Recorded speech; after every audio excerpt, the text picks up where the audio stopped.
First Chronicles chapter 21. David numbers the fighting men. Satan rose up against Israel and incited David to take a census of Israel. So David said to Joab and the commanders of the troops, "Go and count the Israelites from Beersheba to Dan, then report back to me so that I may know how many there are." But Joab replied, "May the Lord multiply his troops 100 times over. My lord the king, are they not all my lord's subjects? Why does my lord want to do this? Why should he bring guilt on Israel?" The king's word, however, overruled Joab. So Joab left and went throughout Israel and then came back to Jerusalem. Joab reported the number of the fighting men to David.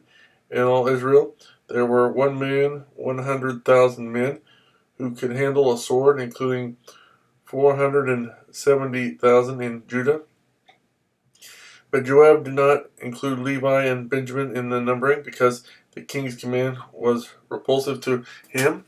This command was also evil in the sight of God, so he punished Israel. Then David said to God, "I have sinned greatly by doing this. Now I beg you, take away the guilt of your servant. I have done a very foolish thing."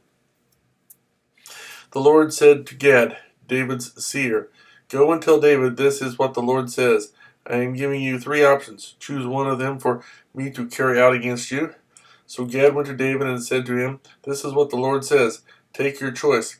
3 years of famine, 3 months of being swept away before your enemies with their swords overtaking you, or 3 days of the sword of the Lord, days of plague in the land, with the angel of the Lord ravaging every part of Israel. Now then, decide how I should answer the one who sent me." David said to Gad, "I am in deep distress. Let me fall into the hands of the Lord, for his mercy is very great, but do not let me fall into the hands of men."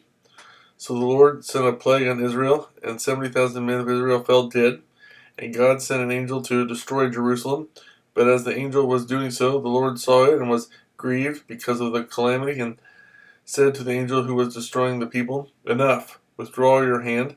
The angel of the Lord was then standing at the threshing floor of Araunah the Jebusite. David looked up and saw the angel of the Lord standing between heaven and earth, with a drawn sword in his hand extended over Jerusalem. Then David and the elders, clothed in sackcloth, fell face down. David said to God, "Was it not I who ordered the fighting men to be counted? I am the one who has sinned and done wrong. These are but sheep. What have they done? O Lord my God, let your hand fall upon me and my family, but do not let this plague remain on your people." Then the angel of the Lord ordered Gad to tell David to go up and build an altar to the Lord on the threshing floor of Araunah the Jebusite. So David went up in obedience to the word that Gad had spoken in the name of the Lord. While Araunah was threshing wheat, he turned and saw the angel. His 4 sons who were with him hid themselves. Then David approached, and when Araunah looked and saw him, he left the threshing floor and bowed down before David with his face to the ground. David said to him, "Let me have the site of your threshing floor, so I can build an altar to the Lord, that the plague on the people may be stopped. Sell it to me at the full price." Araunah said to David, "Take it. Let my lord the king do whatever pleases him. Look, I will give the oxen for the burnt offerings, the threshing sledges for the wood, and the wheat for the grain offering. I will give all this." But King David replied to Araunah, "No, I insist on paying the full price.